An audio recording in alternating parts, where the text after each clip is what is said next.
Hello guys, welcome to my YouTube channel. Today we are going to see about National Former Prisoner of War Recognition Day.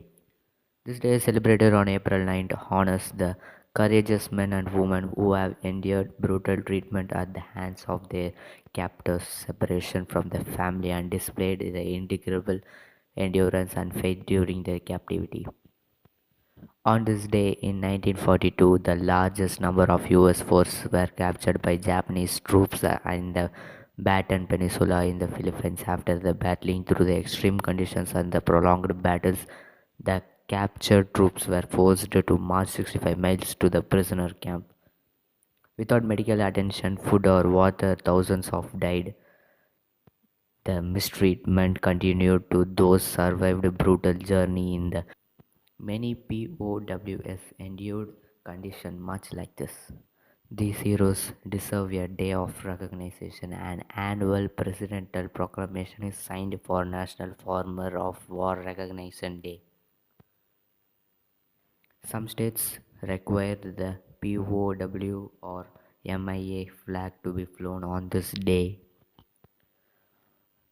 Honor former POS by helping to organize events, ensure to organize files the POW or MIA flag.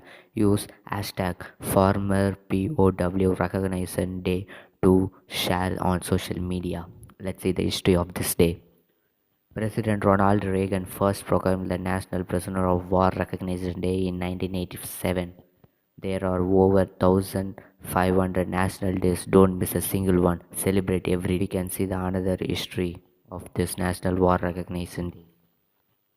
National Former Prisoner of War Recognition Day is observed annually on April 9th.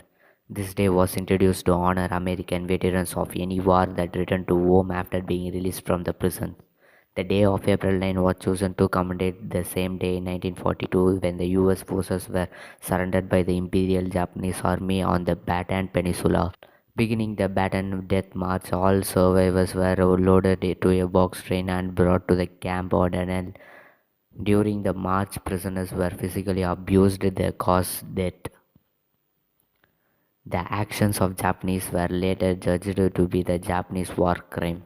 National Former Prisoner of War Day Recognition Day had been observed from 1942 to 1976 on National Day. Memorial marches took place at New Mexico. Memorial service held at the National Memorial Cemetery of Pacific in Hawaii. Due to the President Barack Obama's initiative, these observances on federal level. Okay, this is the history of National War of Prisoners of War Recognition Day. This day is celebrated from 1942 to 1976. This day is celebrated mostly in US. Okay, this is the history of the National War Former Prisoner of War Recognition Day. Thanks for watching. Like, share, and subscribe.